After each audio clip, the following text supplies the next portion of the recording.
YouTube ప్రేక్షకులకు నమస్కారం. మొత్తానికైతే ఎస్సీ ఎస్టీ వర్గీకరణకు సంబంధించి సుప్రీంకోర్టు ధర్మాసనము ఈరోజు తీర్పును వెల్లడించింది. ఈ తీర్పుతోని దేశవ్యాప్తంగా ఎస్సీ కులస్తులు సంబరాలు చేసుకుంటా ఉన్నారు. ముఖ్యంగా 2004లో 5 సభ్యులతో ఇచ్చిన తీర్పును ఈ యొక్క ధర్మాసనం కొట్టిపారేసింది. ఇక ఇప్పుడు తీర్పును 7 సభ్యుల ధర్మాసనం 7 సభ్యులతోని కూడిన అంటే 7 జడ్జీలు కలిసి తీర్పునిచ్చారు. దీంట్లో 6:1 పద్ధతిన తీర్పునియడం జరిగింది.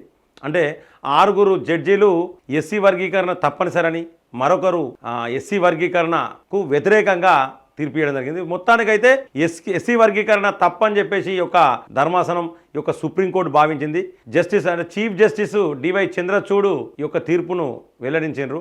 అంటే దాదాపు కొన్ని సంచలనమైన తీర్పులు కూడా డివై చంద్రచూడ్ గారు ఆధ్వర్యంలోనే చాలా సంచలనమైన తీర్పులు వచ్చినాయి. ఇకపోతే నెక్స్ట్ విద్య ఉద్యోగాల్లో ఖచ్చితంగా ఉపవర్గీకరణ తప్పనిసరి. ఎస్సీలు చాలా రకాలుగా వెనుకబడి ఉన్నారు కాబట్టి వాళ్ళ కంపల్సరీ వర్గీకరణ తప్పనిసరి అని చెప్పేసి కూడా ఈ యొక్క ధర్మాసనం తీర్పును వెల్లడించింది. ఈ యొక్క ఎస్సీ ఎస్టీల ఉపవర్గీకరణకు సంబంధించి ఆయా రాష్ట్రాలు ఉపవర్గీకరణ చేసుకునే ఫెసిలిటీని ఈ యొక్క ధర్మాసనం సుప్రీంకోర్టు ధర్మాసనం కల్పించింది. అంటే ఈ యొక్క ఎస్సీలను ఉపవర్గీకరణ చేయాలంటే దానికి సంబంధించి ఆయా రాష్ట్రాలు ఆ ఉపవర్గీకరణ చేయవచ్చునని కూడా ఈ యొక్క తీర్పులో వెల్లడించింది. సో వారి దగ్గర కొన్ని ఆధారాలు ఉన్నాయి. ఎస్సీలు వెనుకబడి ఉన్నారనడానికి కొన్ని ఆధారాలు వాళ్ళ దగ్గర ఉన్నాయని కూడా ఈ యొక్క తీర్పులో వెల్లడించడం జరిగింది. ఈ సంవత్సరం ఫిబ్రవరి నెలలో 3 దఫాలుగా వాదనలిన ఈ యొక్క ధర్మాసనం ఈ రోజు తీర్పుకు రిజర్వ్ చేసింది. సో ఈ రోజు గురువారం ఉదయమే తీర్పును వెల్లడించడం కూడా చాలా సంతోషకరమైన విషయం. సంబరాల్లో ఈ యొక్క ఎస్సీ కులస్తులు చాలా సంబరాల్లో ఉన్నారని చెప్పేసి కూడా చెప్పుకోవచ్చు.